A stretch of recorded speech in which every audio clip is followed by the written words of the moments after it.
Di balik diplomasi yang berlapis-lapis, dan di tengah runtuhnya gedung-gedung di Gaza, pertanyaan besar kembali menggema. Apakah gencatan senjata antara Hamas dan Israel benar-benar mungkin? Atau justru kita sedang menyaksikan prolog dari invasi darat terbesar ke Gaza dalam 1 dekade terakhir? Pertanggal 15 Agustus 2025, situasi di Gaza semakin kritis. Israel meningkatkan bombardir ke kota di Gaza.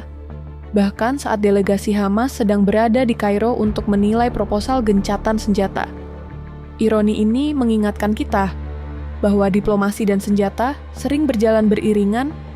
Tangan kanan mengulurkan tawaran perundingan, sementara tangan kiri tetap menggenggam pelatuk.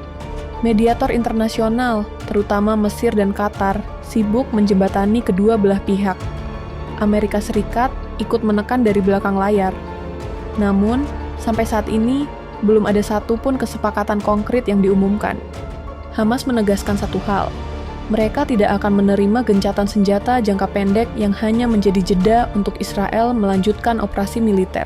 Menurut mereka, satu-satunya opsi yang bisa diterima adalah gencatan permanen dengan syarat penarikan penuh pasukan Israel dari Gaza, aliran bantuan kemanusiaan yang stabil tanpa hambatan, pertukaran tahanan, termasuk pembebasan sandera Israel dengan imbalan tahanan Palestina.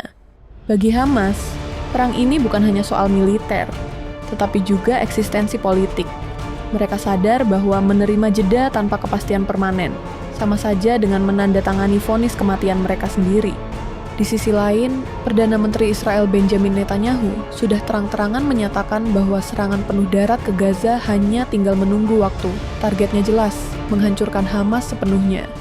Israel menolak gagasan gencatan senjata parsial. Netanyahu menuntut pembebasan seluruh sandera Israel sebelum ada perundingan lebih jauh. Bagi Israel, gencatan permanen hanya mungkin terjadi bila Hamas dilucuti senjatanya, atau hilang sama sekali sebagai kekuatan militer dan politik. Setelah itu, Israel tidak berniat tinggal di Gaza, melainkan ingin menyerahkan administrasi wilayah tersebut kepada negara-negara Arab lain yang bersedia. Mesir dan Qatar kini berada di pusat permainan diplomatik. Kairo menjadi panggung utama delegasi Hamas. Doha menjadi lokasi pertemuan rahasia Mossad dengan pejabat Qatar untuk mencari formula yang bisa memadukan kebutuhan Israel dengan tekanan internasional. Namun, jarak antara kedua pihak sangat jauh. Hamas ingin jaminan permanen, Israel hanya mau kesepakatan bila Hamas dilenyapkan. Mediator tampak hanya bisa menawarkan paket transisi, gencatan sementara, pertukaran sandera, dan bantuan kemanusiaan. Tetapi apakah itu cukup?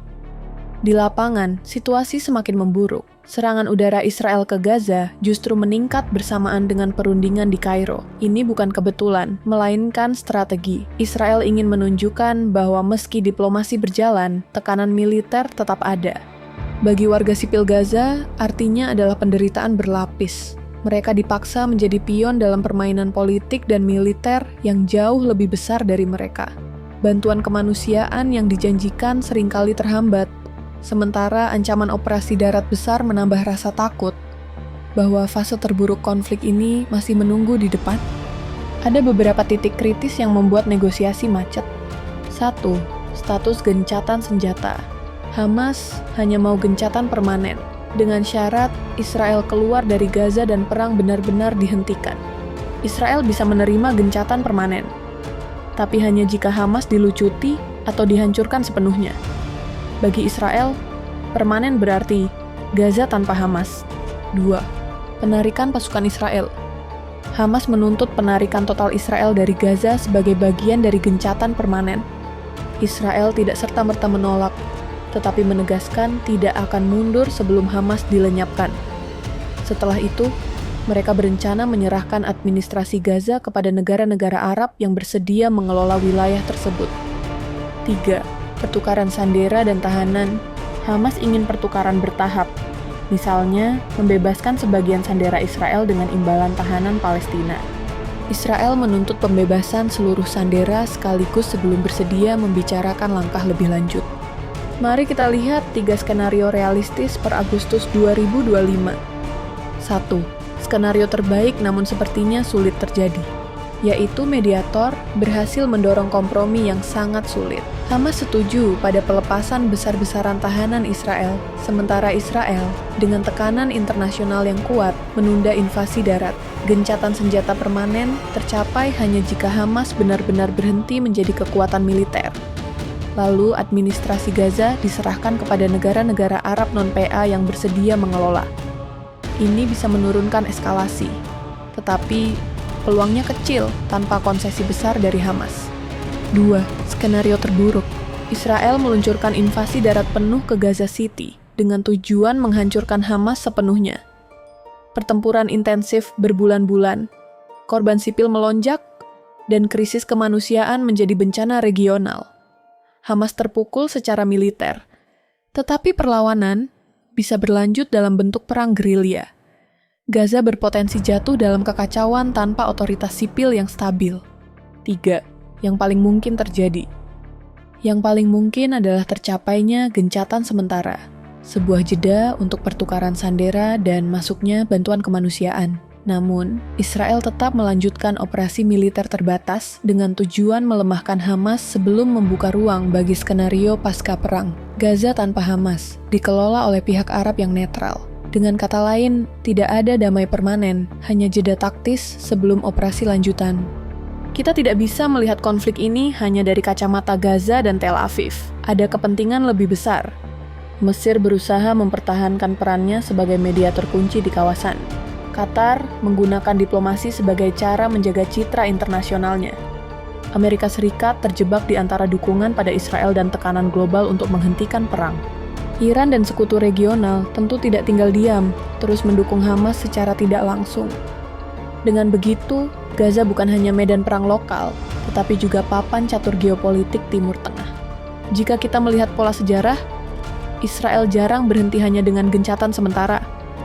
Biasanya, operasi militer berlanjut sampai target politik tercapai.